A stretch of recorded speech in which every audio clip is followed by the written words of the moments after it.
Biz nasıl Karabağ'a girdiysek Tek millet, tek bayrak, tek vatan, tek devlet. Türk'ün yolu Zengezur'dan, Karabağ'dan geçti. Բարև ձեզ, դուք դիտում եք իրական Թուրքիա նախագիծը։ Թուրքիայում քրքլարելի կոչվող բնակավայրում, որը Թուրքիայի եվրոպական մասում է, մոտ Բուլղարիայի հետ սահմանին, մի գյուղացի Ադրբեջանի անկախության օրվա կապակցությամբ տրակտորով, որի վրա Թուրքիայի դրոշի կողքին տնկել է Ադրբեջանինը, վարել է հողը այս գրությամբ. Երևանը Ադրբեջան է, Շնորհավոր Հանրապետության տոնը Ադրբեջան։ Տրակտորիստը ոչ թե Իլհամ Ալիևն է, ոչ թե Էրդողանն է, այլ Թուրքիայի մի սովորական քաղաքացի։ Եվ սա կարող է ցուցիչ լինել այն մարդկանց համար, ովքեր կարծում են, թե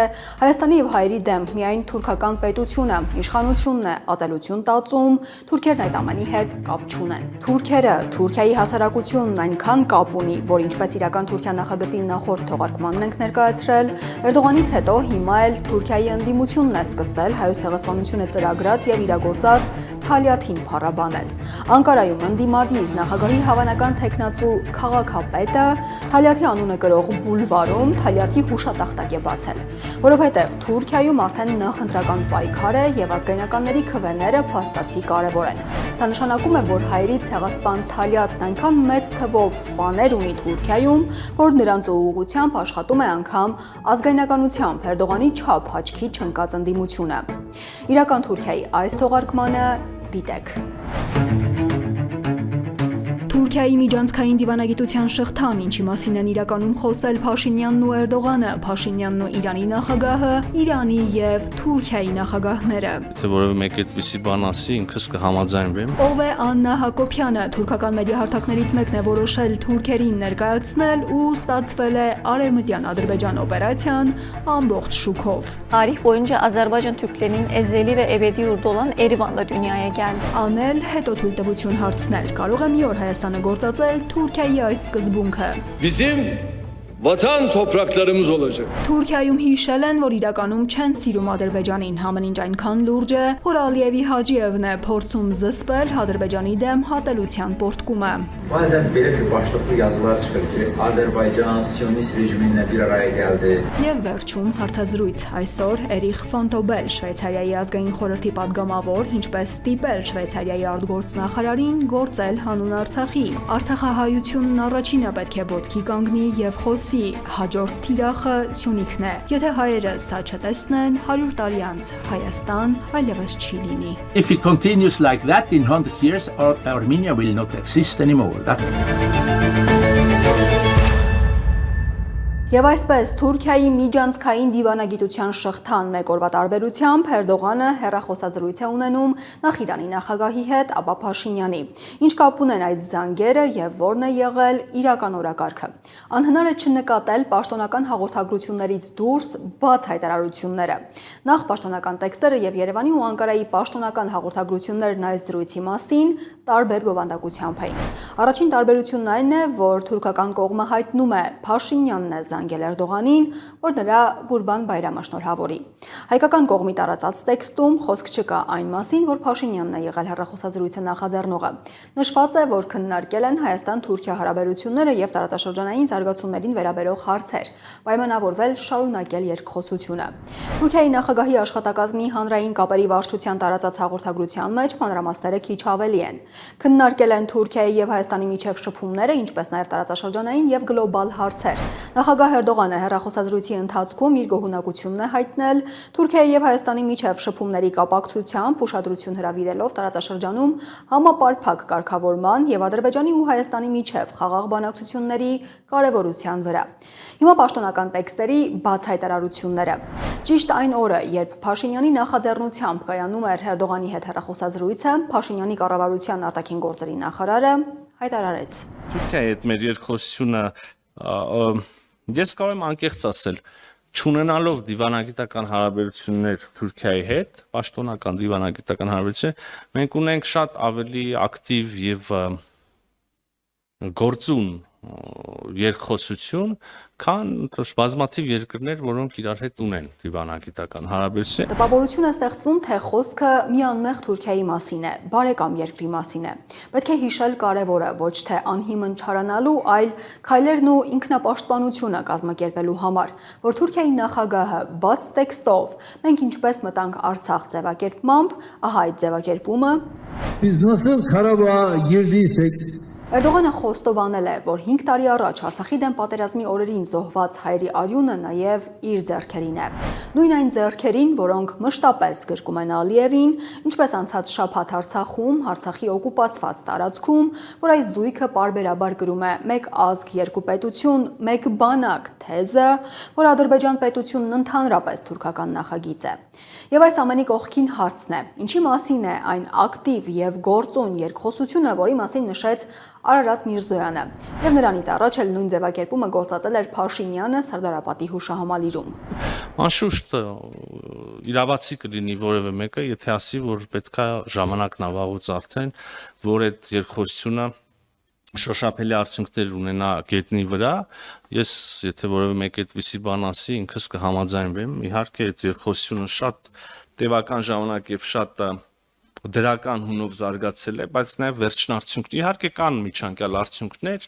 բայց վերջնարդյունքները տեսնելու ժամանակն է։ 3 տարում անգամ մեկ պայմանավորվածություն կատարված չէ։ Սահմանը երրորդ երկրների քաղաքացիների եւ դիվանագիտական անձնագիր կրող անձանց համար բացելու վերաբերյալ։ Հայաստան-Թուրքիա սահմանին անգամ մեկ անցակետը բացված չէ։ Հակառակ նրան, որ Փաշինյանն անգամ կրկնեց Էրդողանի ժողովրդական թեզը, թե դեռ պետք է վերանայենք հայոց ցեղասպանության պատմությունը եւ հասկանանք, թե ինչ է եղել եւ ինչու է եղել։ Մենք հայոց ցեղասպանության պատմությանն էլ պետք է վերադառնանք, պետք է հասկանանք լավ ինչ է տեղի ունեցել եւ ինչու է տեղի ունեցել։ Ցեղասպանությունը, Արարատը, պատմական Հայաստանը, Թուրքիայի եւ Հայաստանի իշխանություններն ունեն նույն մոտեցումը։ Արցախը, որը սահմանը փակելու Թուրքիայի պատրվակն էր, օկուպացված է, բայց անգամ այսքանից հետո Թուրքիան որևէ գործնական քայլ չի անում Հայաստանի հետ հարաբերությունները կարգավորելու ուղղությամբ։ Միայն երկխոսում է, ակտիվ երկխոսում։ Սա նշանակում է, որ Թուրքիան Հայաստանից դեռ չի ստացել այն ամենը, ինչ ցանկանում է։ Պլան մաքսիմումը Թուրքիայի պարագայում բացահայտ դրսևորվեց Սիրիայում։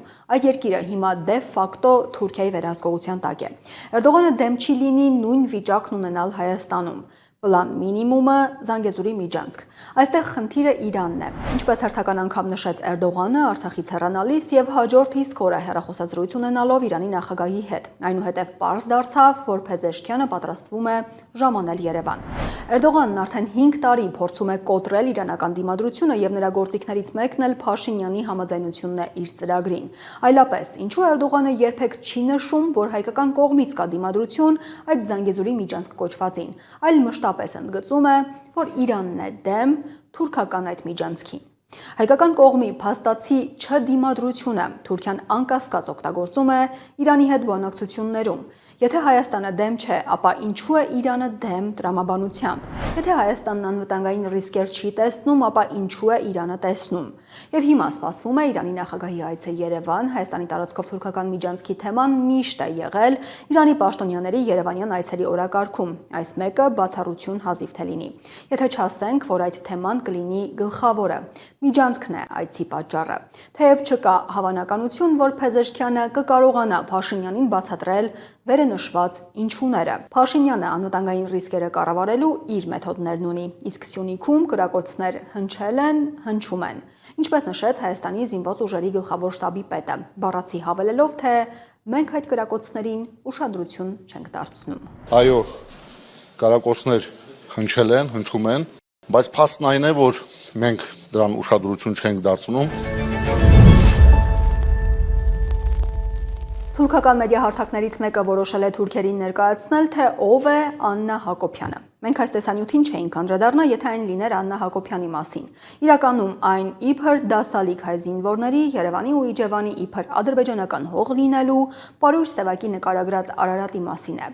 Հիմա սկզբից եւ հերթով։ Hakopian'ın daha önce 44 günlük 2. Karabağ Savaşı'nda 11.000 Ermeni askerin firar ettiğini açıklaması. Հակոբյանի նախորդ հայտարարությունը, որ 44-օրյա պատերազմի ժամանակ հայ զինվորների մեջ 11,000 դասալիք է եղել, մեծացրեց հասարակության մեջ արդեն իսկ արկա զայրույթը։ Այնուհետև ներկայացնում են, թե որտեղ են ծնվել Աննա Հակոբյանը եւ նրա ամուսինը։ Թուրք-ադրբեջանական Արևմտյան Ադրբեջան օպերasyon ամբողջ շուքով։ Anna Hakopian bugün Ermenistan'ın başkenti olarak bilinse de tarih boyunca Azerbaycan Türklerinin ezeli ve ebedi yurdu olan Erivan'da dünyaya geldi. Աննա Հակոբյանը ծնվել է Երևանում, որն այսօր հայտնի է որպես Հայաստանի մայրաքաղաք, բայց պատմականորեն եղել է ադրբեջանցի թուրքերի հավերժական հայրենիքը։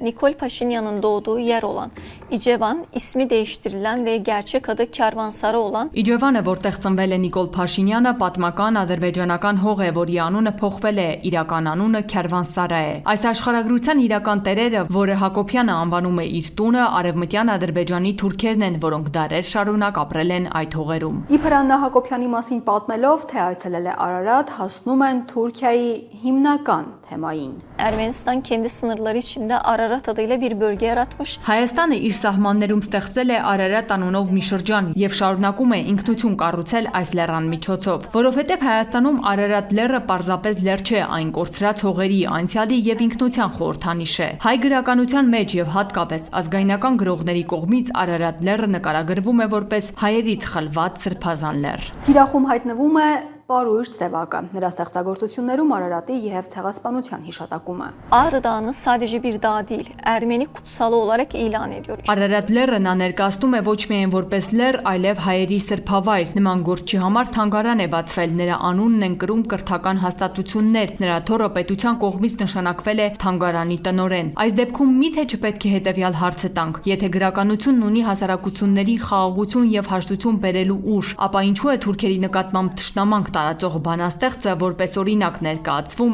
այսօրվա երիտասարդ հայերին։ Հայտարարում են, թե բավարար չէ Թուրքիայից միայն խոսքով խաղաղություն խնդրել։ Այնուհետև թիրախում հայտնվում է Շուշին։ Ղազանչեցոցը հռչակվում է ռուս ուղղափառների կառուցած եկեղեցի։ Հասնում են Երևանի Կոնդին, հռչակում ադրբեջանական, հասնում են Սևանին, համեմված Աննա Հակոբյանին առնչվող դրվագներով, որոնք նախընտրում ենք այս նախագծի շրջանակում չներկայացնել։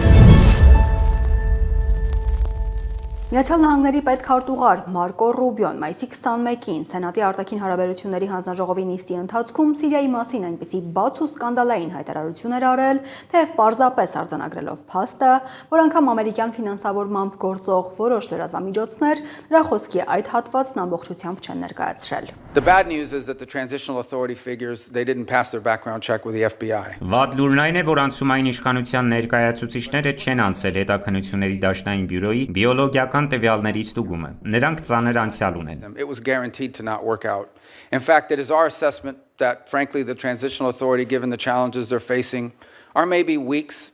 not many months away from potential collapse. Բայց մյուս կողմից, եթե մենք աշխատենք նրանց հետ, կարող է ստացվել, կարող է նաև չստացվել։ Եթե չաշխատենք, ապա երաշխավորված է, որ չի ստացվի։ Մեր գնահատականն այն է, որ հաշվի առնելով այն մարտահրավերները, որոնց բախվում է Սիրիայի անցումային կառավարությունը, դրա հնարավոր տապալումը անգամ ոչ թե ամիսների, այլ շաբաթների հարց է։ Դա իր հերթին կարող է հանգեցնել աննախադեպ լայն ծավալների քաղաքացիական պատերազմի եւ ըստ էության երկրի մասնատման։ Միացյալ Նահանգների պետքարտուղարի այս հայտարարությունը նշանակում էր, որ Էրդողանի օսմանյան երազանքի տապալումը եւս ոչ թե ամիսների, այլ շաբաթների հարց էր։ Բայց նույն օրը հայտնի դարձավ, որ Սիրիայի հարցով Միացյալ Նահանգների նախագահի հատուկ բանագնաց է նշանակվելու Թուրքիայում Միացյալ Նահանգների դեսպան Թոմ Բարաքը։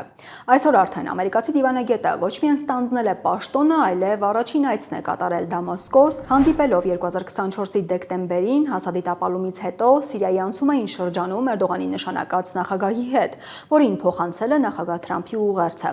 Իսրայելի հետ հարաբերությունները պետք է կարգավորվեն։ Եվ այստեղ ամբողջական պատկերը ուրվագծվում է ավելի քան պարզ։ Թուրքիան դե ֆակտո վերցրել է Սիրիան, ինչի հետ չի պատրաստվում հաշվի նստել Իսրայելը, որն իր պատառը պոկելու հավակնությունն ունի։ Եվ փաստացի Սիրիայի համար կռվող Թուրքիան եւ Իսրայելը Միացյալ Նահանգների դաշնակիցներն են։ Ընդ որում նաև այդ կռիվները Ասադի անկումից ամիսներ առաջ տարածաշրջանին հետևողներին հուշում, որ Էրդողանը Սիրիայում քայլ է անելու, որովհետև կռվել եզրը Թուրքիայի եւ Իսրայելի բազմաշերտ եւ խիստ փոխշահավետ հարաբերությունների ինչ որ փուլում կարող էինք առանց չակերտների գործածել, քանի որ Էրդողանը նման հայտարարություններ էր անում։ İsrail yönetiminin Ես բաց կասեմ, թե Պաղեստինից եւ Լիբանանից հետո Իսրայելի վարչակազմը աչքնուր է դրել։ bundan sonra gözünü dikeceği yer açık söylüyorum. Bizim vatan topraklarımız olacak. Մեր հայրենի հողերն են լինելու հաջորդը։ Թուրքիայի ներսում Իսրայելի որոշ ընկերների, սիոնիզմի որոշ աջակիցների, կամավոր կամ փողի դիմաց սիոնիզմի պրոպագանդայով զբաղվողների չհասկացածը սա է։ Այսօր, երբ նախագահ Թրամփի Սիրիայի հարցով բանագնաց է նշանակվում հենց Թուրքիայում Միացյալ Նահանգների դեսպանը, զգայուն եւ Էրդողանի համար երկարևոր ժեստ է, որովհետև առնվազն նշանակում է, որ Սիրիայի հարցում Միացյալ Նահանգների քաղաքականությունը իրագործելիս Թուրքիայի դիրքորոշումն ու շահերն առնվազն դիտարկվելու են։ Ինդիկատորը դեսպան Բարաքի առաջին գրառումն է պաշտոնը ստանձնելուց անմիջապես հետո, որից էրդողանականները, պաշտոնյաներն ու մեդիան ուղղակի ցնծում են։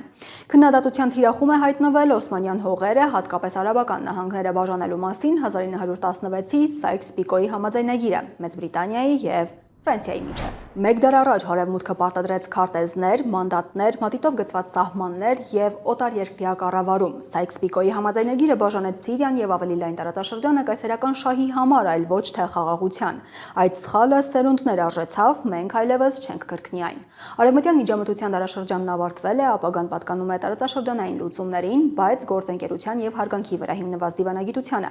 Ինչպես նախագահ Թրամփը շեշտեց մայիսի 13-ին Ռիադում իր ելույթում, անցել են այն օրերը, երբ արևմտյան ինտերվենցիոնալիստները թռչում էին մերձավոր արևելք դասախոսություններ կարդալու այն մասին, թե ինչպես ապրել եւ ինչպես կառավարել սեփական գործերը։ Սիրիայի ողբերգությունը ծնվել է բաժանման մեջ, նրա վերածնունդը պետք է լինի արժանապատվության, միասնության եւ իր ժողովրդին ուղղված ներդրումների միջոցով։ Դա սկսվում է ճշմարտությունից, հաշվետվողականությունից եւ տարածաշրջանի հետ աշխատելուց, այլ ոչ թե դրա շուրջ։ Մենք կանգնած ենք Թուրքիայի, Պարսից ծոցի եւ Եվրոպայի կողքին, այս անգամ ոչ թե զորքով եւ դասախոսություններով կամ երևակայական սահմաններով, այլ ուսուսի տված սիրիացի ժողովրդի հետ։ Ասադի ռեժիմի անկմամբ բացվում է խաղաղության դուռը, պատժամիջոցները վերացնելով մենք հնարավորություն ենք տալիս սիրիացի ժողովրդին վերջապես բացել այդ դուռը եւ բացահայտել նորացված բարգավաճման ու անվտանգության ուղին։ Առավել բաց պարզապես հնարավոր չէ ճանաչել Թուրքիայի իշխանությունը Սիրիայում։ Այս գրառման ամեն տողը նեո-օսմանիզմով տարված Թուրքիայի եւ հատկապես Էրդողանի համար, որը հայտարարել էր, թե Հալեպը, Իդլիբը, Haman եւ Դամասկոսը առաջին համաշխարհային պատերազմի արդյունքներով կարող էին մնալ թուրքական վերահսկողության տակ, գրեթե բացահայտ կանաչ լույս է Սիրիա-Թուրքիա սահմանը պաշտոնապես վերագծելու համար։ Վաշինգտոնը գուցե պատրաստ է ընդունել Սիրիայում Էրդողանի փաստացի իրագործածը, բայց այստեղ առնվազն հարցեր կան։ Ինչը փոխարենն Էրդողանը տալու Վաշինգտոնին եւ Թաթն Էրդողանը դրեց Սիրիայի վրա, բայց կկարողանա այս պահին քաոսային Սիրիան իր ձեռքում պահել, հաշվի առնելով դրա համար անհրաժեշտ ֆինանսների մասշտաբը եւ Թուրքիայի ֆինանսական վիճակը։ Մանավանդ, եթե հաշվի առնենք նաեւ, որ Սիրիայի քրդերը, ալևիները, դրուզները այնքան էլ պատրաստ չեն ընդունել թուրքական գերիշխանությունը։ Կհամաձայնի Իսրայելը Սիրիան թողնել Էրդողանին, կհամաձայնի Մոսկվան։ Եվ ամենակարևորը, իրենք թուրքերը պատրաստ են վճարել Սիրիան էքսպանսիայի ենթարկելու էրդողանական արկածախնդրության գինը։ Դատելով Թուրքիայի ընդդիմության Էրդողանին ուղղված մեղադրանքներից, այդ երկրում գործազրկության եւ աղքատության ցուցանիշները միայն բարձրանում են։ Եվ մայիսի երկրորդ կեսին հրապարակված Ասալ ընկերության սոցհարցման տվյալով թուրքերի 65%-ը Թուրքիայի առաջնային խնդիր է նշել տնտեսությունը եւ գնաճը։ Ահաբեկչության վտանգը, որն Էրդողանն օգտագործում է Սիրիայի տարածքում ռազմաբազաներ տեղակայելու պատրվակով, մտահոգում է թուրքերի միայն 3%-ին։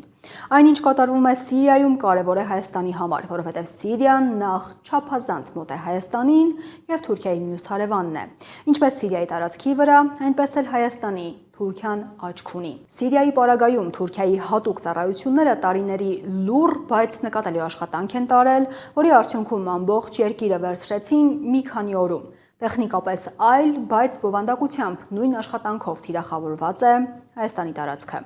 Թրամփ-Էրդողան հարաբերությունների մասին։ Կա սեղանին Հայաստանը, եթե հաշվի առնենք Հայաստանի տարածքով թուրքական միջանցքի պատմական կարևորությունն Էրդողանի իրական Թուրքիայի համար եւ Փաշինյանի հայտարարությունը, որ Թուրքիայի հետ ակտիվ երկխոսության մեջ է։ Միացյալ Նահանգների հետ հաստատել է ռազմավարական գործընկերություն։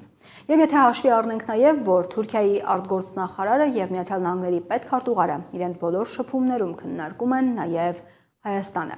Գումարած փաստը, որ Էրդողանն Արցախի օկուպացված տարածքից վերադառնալիս միջանցքը փաստացի պահանջեց ոչ թե Հայաստանից, այլ Իրանից, ինչը ցուցիչ է, որ Հայաստանում միջանցքի մասով դիմադրությունը չկա։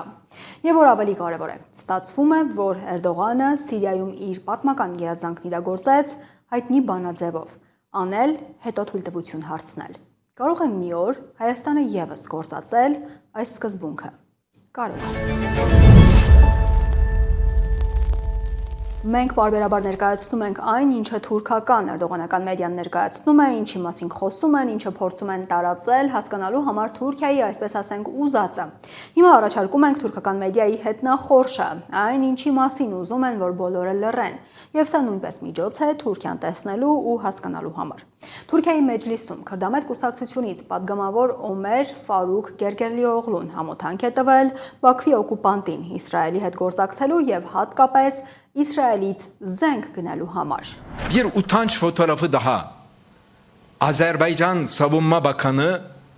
İsrail'i ziyaret etmiş, İsrail Savunma Bakanı ile el sıkışıyor. Ահա ամոթի եւս մեկ լուսանկար։ Ադրբեջանի պաշտպանության նախարարն այցելել է Իսրայել։ Իսրայելի պաշտպանության նախարարի ձեռքն է սեղմում։ Ամոթ է սա։ Ինչպես եք Իսրայելին կոչում ձեզ դաշնակից, հետո Թուրքիայի մասին ասում՝ մեկ ազգ, երկու պետություն։ Bundan sonra da iki devlet, bir millet. Böyle şey mi olur ya? Ինչպես եք զենքի պայմանագրեր ստորագրում այդ պետության հետ։ Գազայում հիմա այս պահին ցեղասպանություն է։ Ամոթ ձեզ, երեխաներն են սպանվում, ամոթ ձեզ։ Վաղն ինչպես եք պատասխան տալու պատմության եւ մարդկության առաջ։ Այս падգամավորը նման հայտարարություն առաջին անգամ չի անում։ Տևական ժամանակ խոսում է Բաքվի պետական նավթային ընկերության Սոքարի նավթը Թուրքիայի տարածքով Իսրայել հասցնելու մասին։ Եվ ոչ միայն այս падգամավորը, թուրքական մեդիայում հասարակության ներսում Իսրայելի հետ Ադրբեջանի գործակցության քննարկումը հասել է այն կետին, որ Բաքվում անհանգստացել են, փորձում են շտկել այս վիճակը։ Դա անում է Ալիևի օգնական Հաջիևը, որը նաև Հայաստանի մասին է խոսում մշտապես։ Հիմա հավաքել է որոշ թուրքական լրատվամիջոցների ներկայացուցիչների ու փորձում է բացատրել, թե անհիմն են Ադրբեջան-Իսրայել հարաբերությունների համար Բաքվին ուղղված քննադատությունները։ Իսրայելի գործողությունները, աշխարհի աչքի առաջ միջազգային իրավունքի խախտումները, Գազայի բնակիչներին Պաղեստինից վտարելու նպատակով մեզ հիշեցնում է Ermeni işgali altında kaldığı o karanlık dönemi hatırlatıyor Azerbaycan. İşte bu yüzden այն մոտ շրջանը, երբ ադրբեջանական հողերը 30 տարի գտնվում էին հայկական օկուպացիայի տակ։ Ահա թե ինչու Ադրբեջանը միշտ կանգնած է Պաղեստինի կողքին։ Ադրբեջանի նախագահի խորհրդական Հիկմեթ Հաջիևը արձագանքել է որոշ լրատվամիջոցների հրապարակումներին, որոնք աչք են փակել այս փաստի վրա։ Bazen belə bir başlıqlı yazılar çıxır ki, Azərbaycan Siyonist rejiminlə bir araya gəldi. Երբեմն ոմանք գրում են, թե Ադրբեջանը միավորվել է սիոնիստական ռեժիմի հետ։ Ադրբեջանը ներգրաված է Գազայում կոտորածի մեջ։ Կարծես Ադրբեջանը կապ ունի պաղեստինյան խնդրի հետ։ Անկեղծ ասած, նման վերնագրերը եղբայրական երկրի լրատվամիջոցներում ուզում են մեր սրտերը։ Տեսանյութի եւ հատկապես դրա ձայնի որակից պարզ է, որ սա պրոֆեսիոնալ նկարահանում չէ, գուցե անգամ գաղտնի նկարահանում է։ Սա նշանակում է, որ Հաջիևի այս խոսքը չեն ցանկացել հանրային կերպով ներկայացնել, փոխարենը նախընտրում են Թուրքիայում հակաադրբեջանական տրամադրությունները կառավարել ներքին օղակներով։ Իսկ թուրքերի տրամադրությունները Բաքվի նկատմամբ դեպի առավել դրական փոխվել են Արցախում պատերազմից հետո։ Հիմա նորից միտում կա, որ կարող է ամեն ինչ վերադառնալ մինչև Արցախի օկուպացիան եղած հունին, որովհետև Էրդողանն ամենածանր տոնով է դատապարտում Իսրայելի գործողությունները պաղեստինցիների դեմ, իսկ նրա եղբայր Ալիևը գործակցում պաղեստինցիներին կոտորող Իսրայելի հետ։ Թեև հենց Էրդողանի սրտացավությունն է ծանր հարցականի տակ։ Թուրքիայի նախագահի տնտեսական հարցերով օգնականի հայտարարությունն անգամ ավելի անկեղծ անկեղծ ու սկանդալային է ստացվել։ Պաղեստինում Գազայում մուսուլմանների դեմ Իսրայելի գործած ցեղասպանությունը, սպանությունները, երեխաների սպանությունները դատապարտում ենք։ Բայց մյուս կողմից մենք չենք կարող խզել առևտրային հարաբերությունները Իսրայելի հետ։ Մենք մեկ ապրանք գնում ենք Իսրայելից, փոխարենը 6-ը վաճառում։ Հետևաբար մենք չենք կարող հրաժարվել այս հսկայական շահույթից։ Սա նշանակում է, որ թեև մի կողմից Էրդողանը հակել է Պաղեստինի պաշտպանի դիմակը ու փորձում է իսլամական աշխարհի առաջ չքմեղանալ, անգամ հայտարարում է, թե Իսրայելն աչք է դրել Թուրքիայի ներկա տարածքի վրա։ Netanyahu hükümeti Anadolu'yu da içine aldı. Նեթանյահուի կառավարությունը ուտոպիստական երազներ է գցում նաև Անատոլիայի մասին եւ զանազան առիթներով բացահայտում է իր այդ երազները։ İfşa etmektedir. Մյուս կողմից գործակցում է Իսրայելի հետ, չի դադարեցնում առևտրային կապերը։ Թուրքական քաղաքականության երկերեսանիության եւ Թուրքիայի շահը վեր է ամեն ինչից սկզբունքների ցուցիչ է սա։ Հանուն թուրքական շահի կարելի է զոհել բոլորին ու ամեն ինչ, ներառյալ Պաղեստինի տասնյակ հազարավոր մուսուլմաններին։ Այստեղ խնդիրն այն է, որ Հայաստանը եւս կանգնած է թուրքական այդ քաղաքականության եւ թուրքական պատմական կենսական շահերի ճանապարհին։ Եվ իրական Թուրքիա նախագծի երկրորդ մասում հարցազրույց է։ Այսօր Էրիխ ֆոն Թոբել, Շվեյցարիայի ազգային խորհրդի падգամավոր, նա կանգնած է Շվեյցարիայի օրենսդիրում Արցախի վերաբերյալ որոշումների հետևում, այդ որոշումները վերջին ամիսներին վստահաբար ձեր ուշադրությունը եւս գրավել են։ Մարտին Շվեյցարիայի Դաշնային ժողովի վերին պալատը կանտոնների խորհուրդը կողմ է քվեարկել Լեռնային Ղարաբաղի համար խաղաղության ֆորումի ստեղծմանը։ Լեռնային Ղարաբաղի համար խաղաղության ֆորում հայերի վերադարձի հնարավորության ապահովում վերնագրով նախաձեռնությանը 46 անդամներից 29 կողմ է քվեարկել։ Այս որոշումը հաջորդել է ազգային խորհրդի խորհրդարանի ստորին պալատի կողմից նույն առաջարկի ընդունմանը։ Երկու պալատների հավանությամբ նախագիծը ստանում է օրենքի ուժ, երկրի գործադիր իշխանության համար ունի իրավակիրառ պարտադիր նշանակություն։ Եվ ահա մայիսի 26-ին Բեռնում աշխատանքն է սկսել Շվեյցարիայի խաղաղության նախաձեռնությանն աջակցող 19 падգամավորներից կազմված միջկուսակցական հանձնախումբը, օժանդակելու Արցախահայության վերադարձի իրավունքի իրացման համար միջազգային անհրաժեշտ մեխանիզմներ կենսագործելու մասին Շվեյցարիայի խորհրդարանի որոշումը։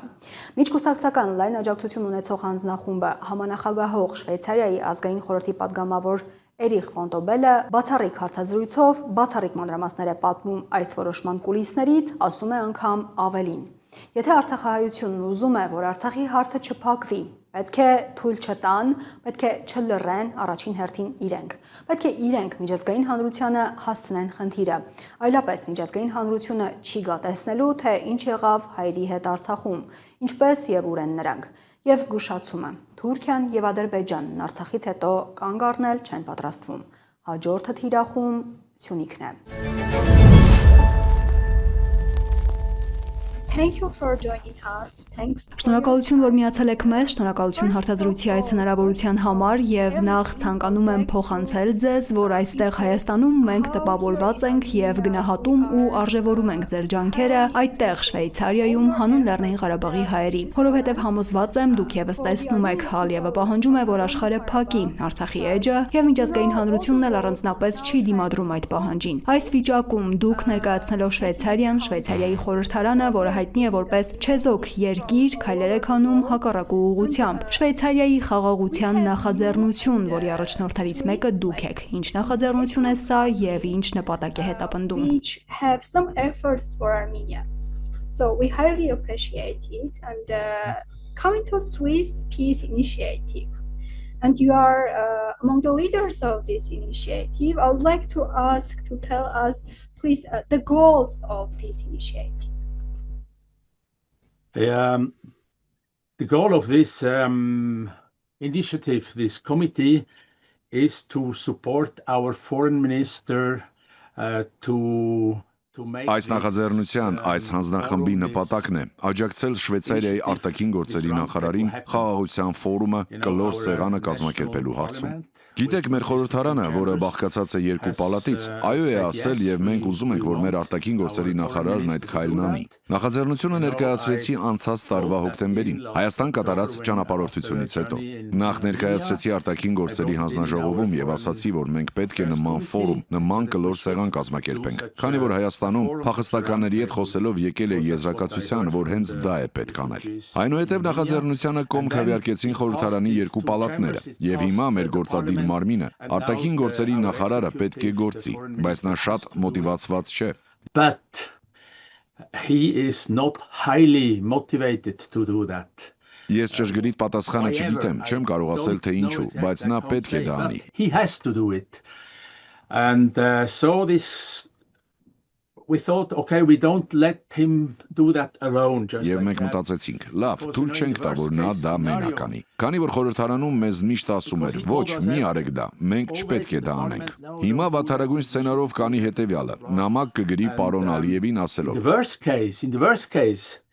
he's going to do the following. He's going to write an email to Mr. Aliyev from Azerbaijan and says, "Dear Mr. Aliyev, you know, they would like me to organize a roundtable, a peace forum, but I'm sure you don't want that, do you?" And then Aliyev says, "Of course not. No, I don't want that." Then our foreign minister comes back to us and says, "Look, that's what I told you. He doesn't want. So I have done my task. Everything is over now." Հարգելի պարոն Ալիև, գիտեք, նրանք ցանկանում են, որ ես կլոր սեղան խաղաղության ֆորում կազմակերպեմ, բայց վստահ եմ, որ դուք դա չեք ուզում։ Այնպես չէ։ Ալիևը կպատասխանի, իհարկե ոչ, չեմ ուզում։ Ինչից հետո մեր արտաքին գործերի նախարարը մեզ կասի, լսեք, ինչպես ասել էի, նա չի ուզում, այսպիսով ես արել եմ այն, ինչ օրենքով պետք է անեի, ամեն ինչ ավարտված է։ Սա կլինի այս նախաձեռնության ավարտի վատթարագույն տարբերակը։ Եվ դա թույլ չտալու նպատակով մենք որոշեցինք ստեղծել այս հանձնախումբը, որում ներառված են падգամավորներ տարբեր կուսակցություններից, ինչը նշանակում է, որ սա կուսակցական քաղաքական խնդիր չէ։ Սրտի մարդու իրավունքների հարց է։ Եվ այո, մենք ձևավորեցինք այս հանձնախումբը։ Մայիսի 26-ին առաջին հանդիպումն էր Բեռնում, բավական շատ մարդկանց եւ լրատվամիջոցների մասնակցությամբ։ Հիմա հանձնախումբը գոյություն ունի։ Նպատակն է նաև միջազգային աջակցություն ստանալ, ճնշում գործադրել, որ Ադրբեջանը ստիպված լինի նստել բանակցությունների սեղանի շուրջ։ Պետք է փորձել, պետք է այս քայլն անել։ To build up a kind of, let's say, pressure so that Azerbaijan, for example, has to go to that table and this must be a must to try to make a step. Azerbaijan publicly announced that they are not minding Armenians to get back their homes in Nagorno-Karabakh, Artsakh, but the question is Ադրբեջանը հրապարակավ հայտարարել է, որ դեմ չէ Լեռնային Ղարաբաղ հայերի վերադարձին, բայց հարցն այն է, թե ինչու հայերը մեկ մարդու նման հեռացան այնտեղից։ Բլոկադան, դրանից առաջ պատերազմը, հայերի սպանությունները։ Ադրբեջանի վերահսկողության տակ Արցախ վերադառնալը կարող է նշանակել այս ամենի կրկնություն։ Սա նկատելի է միջազգային հանրության համար։ It is very clear that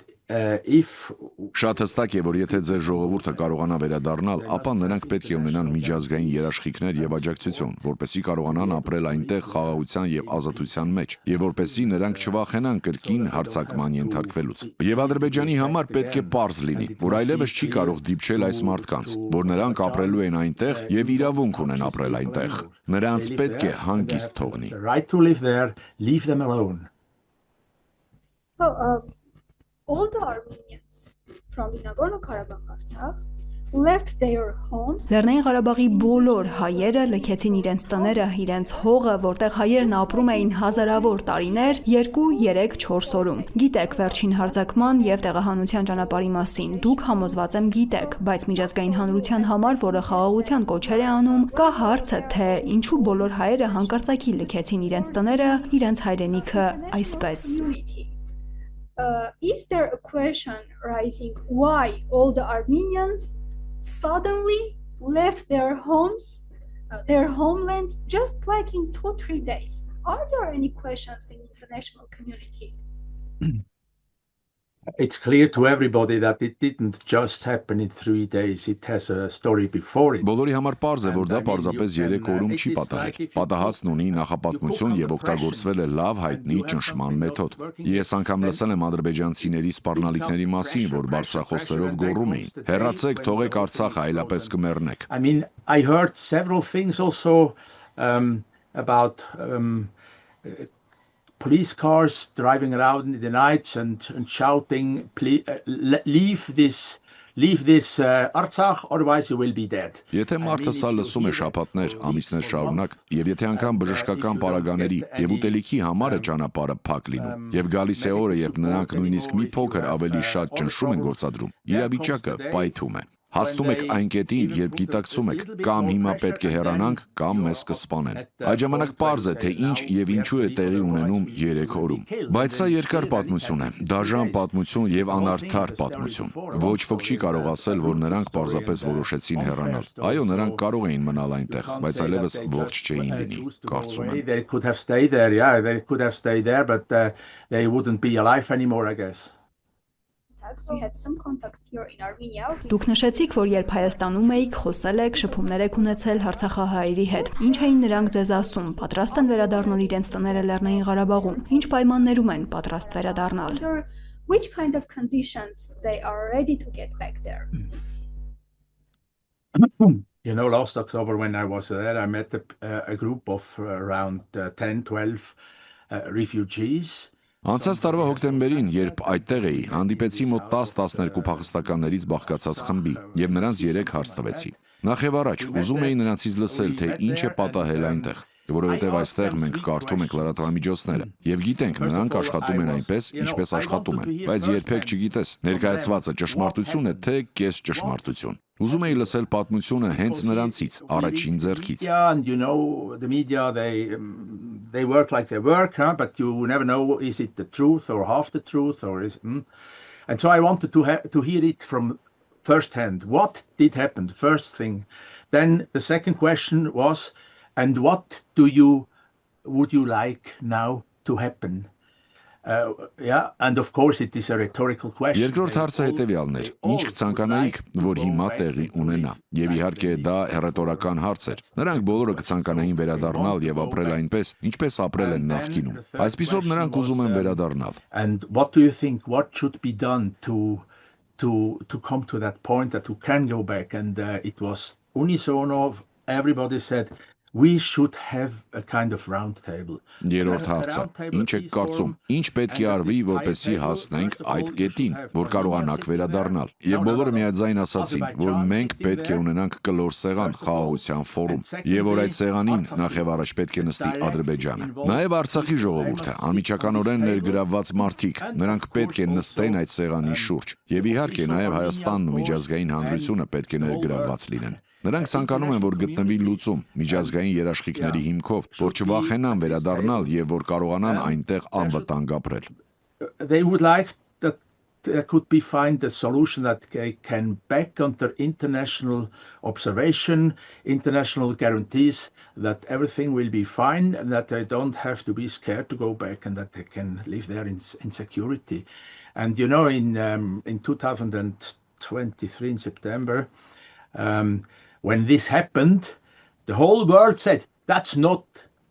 good, that's wrong. They must have the right to go back. 2023 թվականի սեպտեմբերին ամբողջ աշխարհն ասաց լավ չէ, սխալ է, նրանք պետք է վերադառնալու իրավունք ունենան։ Դա պարզ էր աշխարհում բոլորի համար։ Հետո լռություն տիրեց, եւ հիմա ոչ ոք այլևս չի խոսում այս մասին։ Այնինչ ես հիմա արել եմ ընկերներիս հետ, հարցը կրկին բարձրացնելու մասին է եւ աշխարհին ասելու, լսեք, կա մի խնդիր, որը պետք է լուծվի։ Դուք 2 տարի առաջ ասացիք, որ կատարվածը լավ չէ, սխալ է։ Նրանք պետք է վերադարձի իրավունք ունենան։ Հիմա մենք կրկին բարձրացնում ենք հարցը, աշխարհին ասելով, մենք պետք է լուծենք այս խնդիրը։ Please listen, world, we have to solve that problem. We are aware that Ադրբեջանը, Ադրբեջանի արտաքին գործերի նախարարությունը հետևում է ամբողջ աշխարհում Արցախին որևէ կերպ առնչվող բոլոր շարժերին, նախաձեռնություններին, հայտարարություններին։ Ձեր նախաձեռնությանն առնչվող որևէ արձագանք նրանցից ստացել եք։ the Azerbaijani side. How shall I say that? It started in last October when the Foreign Affairs Committee said yes to that they would bring it into the parliament. Ինչպես սա ասեմ, ամեն ինչ սկսվեց անցած տարվա հոկտեմբերին, երբ արտաքին հարաբերությունների հանձնաժողովը դրական արձագանքեց առաջարկին, որ այս նախաձեռնությունը ներկայացվի խորհրդարան։ Դեկտեմբերի կեսերին այն ներկայացվեց խորհրդարան, որտեղ նախ քննարկում եղավ, հետո քվեարկություն, որի արդյունքում մեծամասնությունն ասաց՝ այո, մենք ուզում ենք դա անել։ really, we have spoken to all the parliamentarians and to explain them what it is about and so on. And during that time, I got also an invitation for lunch with the Azerbaijani ambassador. Մինչև այդ նախորդ շաբաթներին իրականում իհարկե խոսել ենք բոլոր խորհրդարանականների հետ եւ բացատրել նրանց, թե ինչի մասին է խոսքը։ Այդ ընթացքում ես նաեւ Ադրբեջանի դեսպանի հետ ճաշելու հրավեր ստացա։ Ասացի, որ փոխանցեն ոչ հիմա։ We have now to make sure that it succeeds. And որովհետև հիմա կենտրոնացած եմ այս հարցի վրա ու պետք է համոզվեմ, որ այն հաջողությամբ կպսակվի։ Բայց գուցե ավելի ուշ, երբ այս գործն ավարտեմ, կարող ենք հանդիպել, խոսել։ Never heard anything from him again. And but I heard from other people they have been to lunch with him and they were very active. Azerbaijan has been very active, and I also heard that they even had people doing lobbying in the house you see behind. Դրանից հետո այլևս ոչինչ չեմ լսել նրանցից։ Լսել եմ այլ մարդկանցից, որոնք նրա հետ ճաշել են, որ Ադրբեջանը շատ ակտիվ է գործել մեր դեմ։ Նրանք նույնիսկ մարդիկ են ունեցել, որոնք լոբիստական գործունեություն են ծավալել մեր խորհրդարանում։ Լսել եմ, որ իրականում լավ դեսպան ունեն այստեղ Բեռնում։ Երբ ես այս առաջարկը նոր էի ներկայացրել արտաքին հարաբերությունների հանձնաժողով, մեկն ինձ ասաց. լսիր, մեծ դահլիճում, որտեղ 200 մարդ կա, մենք ունենք 2 պալատ։ Chamber maybe you will succeed, maybe.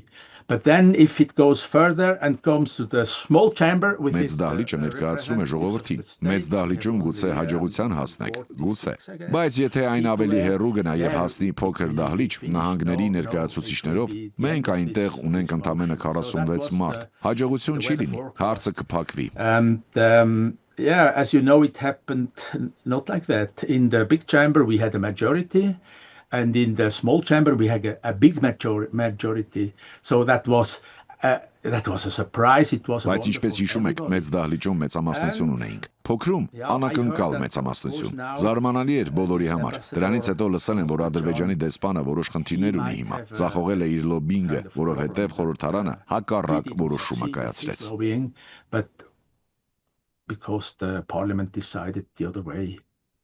Հայաստանի եւ Ադրբեջանի, Փաշինյանի եւ Ալիևի միջև խաղաղության համաձայնագրի բանակցություններ էին։ Հետո հայտարարվեց, որ փաստաթուղթը համաձայնեցված է եւ ամեն ինչ լավ է, բայց ոչ ոք դեռ չի ստորագրում այն։ Ըստ ձեզ, ինչու։ Եվ սա հարցնում եմ, որովհետեւ Արցախի Լեռնային Ղարաբաղի տարածքը ադրբեջանական պատմական հող հայտարարելուց եւ պատերազմով վերցնելուց հետո հիմա Ադրբեջանի նախագահը պնդում է, թե Հայաստանի ամբողջ տարածքն է պատմական ադրբեջանական հող։ Հիմա էլ Հայաստանի տարածքի, Հայաստանի տարածքում ապրող հայերի համար վտանգ տեսնում եք նոր ագրեսիայի պլանից մինչև նոր նախապայմաններ Փաշինյանի առաջ այս պատճառով չեն ստորագրում համաձայնեցված խաղաղության համաձայնագիրը Azerbaijani land. So do you see there any threat now for the Armenians in Armenia? And that's why they are not signing this peace treaty, or they have new preconditions after all they get from Pashinyan, from the Armenian government. I'm not specialist in these things, I'm only a politician. Ես այս հարցերում մասնագետ չեմ, քաղաքական գործիչ եմ, չգիտեմ ամբողջ պատմությունը, բայց որքանով հասկանում եմ, Հայաստանը միշտ է եղել այդ հողերում։ Armenia has always been there, and Armenia has been much bigger than it is now. I mean, look at Ararat. Where is it now? I mean, that's an Armenian mountain. Եվ եղել է ավելի մեծ տարածքով, քան հիմա է։ Նկատի ունեմ, նայեք Արարատին, որտեղ է այն հիմա։ Հայկական լեռը պատկանում է Հայաստանին, բայց պատմական զարգացումների հետևանքով հայտնվել է Թուրքիայի տարածքում։ Ինձ համար պարզ է, որ այդ ամբողջ տարածաշրջանը հայկական է։ Հայաստանին հիմա միայն մի փոքր կտոր է մնացել։ And if you see, I mean, in Artsakh, the people lived there from 1,000 or 2,000 years ago. They lived there, and we have. Նույնը Արցախի պարագայում է, որտեղ հայերը ապրել են հազարավոր տարիներ առաջ։ Հայերն առաջինն են քրիստոնեությունը որպես պետական կրոն ընդունել։ Այս ամենի ֆոնին ինձ համար Armenia was the first state having the Christianity as a state religion. So for me it is clear the whole thing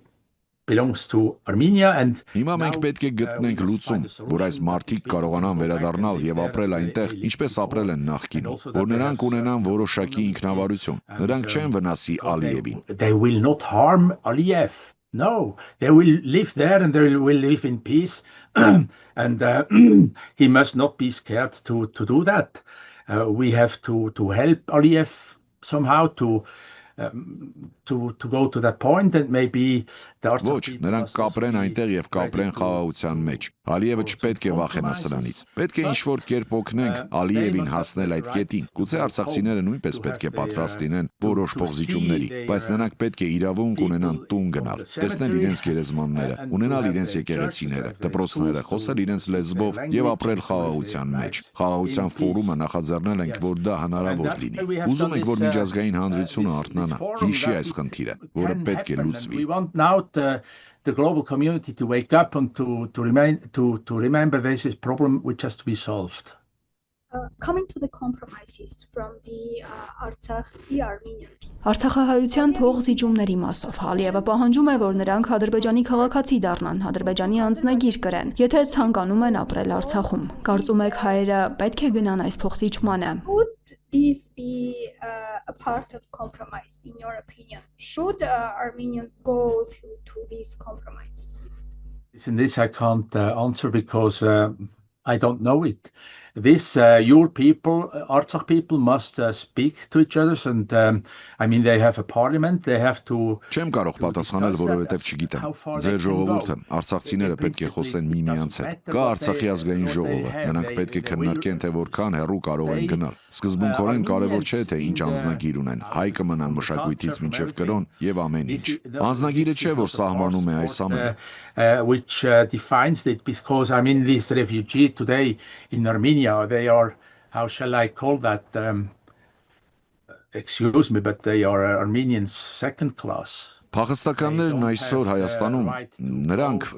դե ինչպես ասեմ, սա ներողություն, բայց նրանք երկրորդ կարգի հայեր են։ Նրանք չունեն քվեարկելու իրավունք։ Նրանք ունեն միայն հայկական անձնագիր 070 կոդով եւ վերջ։ Նրանք Հայաստանի քաղաքացիություն չունեն։ Այնպես որ Հայաստանի թե Ադրբեջանի քաղաքացիություն կստանձնեն, սրտում մնում են հայ։ Or they become Azerbaijani, but in their heart they remain. They stay Armenian people. Սրտով նրանք Արցախի հանրապետության քաղաքացի են։ Yeah. You know, we in Switzerland we have four languages. That means we have four ethnies. Այո, Շվեյցարիայում ունենք 4 լեզու։ Նշանակում է, որ մենք ունենք 4 էթնիկ խումբ։ Ապրում ենք խաղաղության մեջ եւ ոչ մի խնդիր չկա։ Բոլոր էթնիկ խմբերն ունեն իրենց յուրահատկությունները, բայց մենք ապրում ենք խաղաղ։ Կարծում եմ, որ ձեր ժողովուրդը պետք է որոշի, թե որքան հեռու կարող է գնալ։ 5 years ago, Azerbaijanis had killed 5,000. 5 տարի առաջ ադրբեջանցիները սպանել են 5000 հայերի։ Սա է մեր մտահոգությունների պատճառը։ Ահա թե ինչու չենք կարող ապրել ինչպես դուք այդտեղ Շվեյցարիայում։ 5 տարի առաջ ձեր մի խումբը մյուսին չի սպանել։ Why it is hard to live at this moment. 2 weeks ago I have been in Armenia. I have met several people. I also met the Catholicos, and then I met the president of Artsakh. Երկու շաբաթ առաջ Հայաստանում էի։ Հանդիպում եմ ունեցել որոշ մարդկանց, նաև ամենայն հայոց կաթողիկոսի, Արցախի նախագահի հետ։ 3 օրով մեկնել եմ Հայաստանի հարավ։ Գորիսում եմ եղել, Լաչինի Միչանսկի սկզբնամասում եմ եղել։ Այն ճանապարհի սկզբնամասում, որը տանում է դեպի Արցախ։ Տեսել եմ ադրբեջանցիներին, որոնք լեռան վրա սահման էին հսկում, մեզ էին հետևում։ Հետո գնացի Մեղրի, դեպի Իրանի եւ Հայաստանի սահման։ And then I went to Megri. Այնտեղ ուզում էի տեսնել, թե ինչ են մարդիկ խոսում Զանգեզուրի Միչանսկի մասին, եւ հիմա ես գիտեմ, թե ինչի մասին է խոսքը։ Միայն կարող եմ ասել, որ հաջորդ բանը, որը կարող է պատահել, Ադրբեջանը կստանա այդ Զանգեզուրի Միչանսկը։ Are people talking here about the Zangezur corridor? And so now I know what it is about, and I only can tell you the next thing which might happen is that Azerbaijan gets this Zangezur corridor. By force? Yeah, of course. And if it continues like that in 100 years, Armenia will not exist anymore. Եթե այսպես շարունակվի, ապա 100 տարի անց Հայաստանն այլևս գոյություն չի ունենա։ Պետք է կույր չլինել եւ տեսնել սա։ Նման է երշիկի, կտոր առ կտոր վերցնելուն։ You can only look at your pictures and Ինչպես կանխել դա։ Կարևոր է, որ մենք հիմա նաև մարդկանց, միջազգային հանրությանը ասենք, որ Լեռնային Ղարաբաղը մեկ խնդիր է եւ մենք պետք է լուծենք այն։ Մարդիկ պետք է վերադառնան, բայց զգույշ եղեք, նայեք այդ Զանգեզուրի Միչանսկին։ Be careful. Look at the Zangezur corridor. This might be the next step. And the whole community, the whole world must look at that and say, Aliyev, don't even try to do that. Սա կարող է լինել հաջորդ քայլը։ Ամբողջ միջազգային հանրությունը, ամբողջ աշխարհը պետք է տեսնի դա եւ ասի. Ալիև, նույնիսկ մի փորձիր դա անել։ Հիմա ես նաեւ հասկանում եմ, որ խոսքը միայն Միջանցքի մասին չէ, որով ուզում են Ադրբեջանի մի մասից մյուսը գնալ։ Խոսքը նաեւ այն մասին է, թե ինչ ունեք հողի մեջ։ Copper, you have molybdenum, you have gold, you have all that, and Zangezur corridor is not only a street, it is a whole region which they would like to have. And there you must be careful. We have to Ունեք պղինձ, ունեք մոլիբդեն, ունեք ոսկի։ Զանգեզուրի Միջանցքը միայն Միջանցք չէ։ Նրանք այդ ամբողջ ռեգիոնն են ուզում ունենալ։ Դուք պետք է զգույշ լինեք։ Մենք պետք է հրապարակայնորեն հայտարարենք, որ պետք է ուշադիր հետևենք այս զարգացումներին։ They should now stand up, really stand up and raise their voices, go to foreign countries and tell them the story, show Եվ վերջին բանը, որը խորհուրդ կտամ, արցախցիները պետք է հիմա ոտքի կանգնեն։ Իսկապես ոտքի կանգնեն եւ բարձրացնեն իրենց ձայնը։ Գնան օտար երկրներ եւ պատմեն իրենց պատմությունը, ցույց տան, որովհետեւ ես պետք է ձեզ մի բան պատմեմ։ Մեր արտաքին գործերի նախարարն ասաց. «Այո, դուք ուզում եք այս բանաձևը, դուք ուզում եք այս խաղաղության ֆորումը, բայց արդյոք դա է ուզում Արցախի ժողովուրդը»։ Ոչ ոք երբեք չի եկել ինձ մոտ եւ նման բան չի ասել։ Ինձ էլ արցախցիներն ասում են, որ այն, ինչ անում եմ, հիանալի է, եթե հարցեր ունեմ, կարող եմ գալ, քննարկել։ Ես պետք է ասեմ, որ ոչ, հակառակն է պետք անել։ Դուք պետք է ոտքի կանգնեք, պետք է պայքարեք, պետք է բարձրացնեք ձեր ձայնը եւ հայտնվեք միջազգային հարթակներում։ Գնաք մարդկանց մոտ, խոսեք նրանց հետ։ Այդ դեպքում, եթե պայքարեք, ապա ամբողջ աշխարհում կհայտնվեն մարդիկ, որ կօգնեն ձեզ։ Բայց դուք պետք է ոտքի կանգնեք, պայքարեք, ինչ որ բան անեք։ But you have to stand up and fight and do something. Շատ շնորհակալ եմ այս ամենն ասելու համար։ Լիովին համաձայն եմ։ With all your words. Shall I tell you something else? If I am a Swiss and if I come as a tourist to Yerevan, for example. Մի ուրիշ բան էլ ասեմ։ Երբ ես որպես շվեյցարացի, օրինակ, զբոսաշրջիկ գալիս եմ Երևան, տեսնում եմ գեղեցիկ շենքերը, կամուրջները, բայց մի բան էլ կա, որ տեսնում եմ՝ շատ ոստիկաններ։ Ինչու՞։ But what you also see is you have a lot of police. Հիմա չեմ խոսելու դրա մասին, որովհետև չեմ ուզում որևէ մեկին զայրացնել, բայց դա նորմալ չէ։ I'm not going to talk about this now because I don't want to make anybody angry, but that's not normal. You have such Դուք այնքան շատ ոստիկաններ ունեք, եւ նրանք միասին 2-3 մեքենայով են ընթանում։ Նույնիսկ մեքենայից գոռում են. ավելի արագ քայլեք, սա արեք, նա արեք։ Եվ կարծում եմ ոստիկանությունը նաեւ խնդիր ունի մի փոքր վախ առաջացնելու։ Նաեւ տեսնում եմ նրանց մեքենաները։ Ինչու եք այդքան գումար ծախսում ոստիկանության համար։ Սա պարզապես որպես գաղափար։ Մտածեք դրա մասին։ Շվեյցարիայում մենք այդքան շատ ոստիկաններ չունենք։ Ձեզ Հայաստանում ինչու է պետք։ Just as an idea. Ով պետք է ինչից պաշտպանվի, ինչից է նա վախենում, սա իմ վերջին խոսքն է։ But why do you need that? Who has to protect himself against what? What does he fear? That's my last word. Thank you very much. Շնորհակալ եմ։ Դուք ինձ ավելացնելու ոչինչ չթողեցիք։ Դուք ամեն ինչ գիտեք Հայաստանի մասին։ Շնորհակալություն հարցազրույցի համար։ Դուք գիտում եք իրական Թուրքիա նախագիծը։ Շնորհակալություն ուշադրության համար։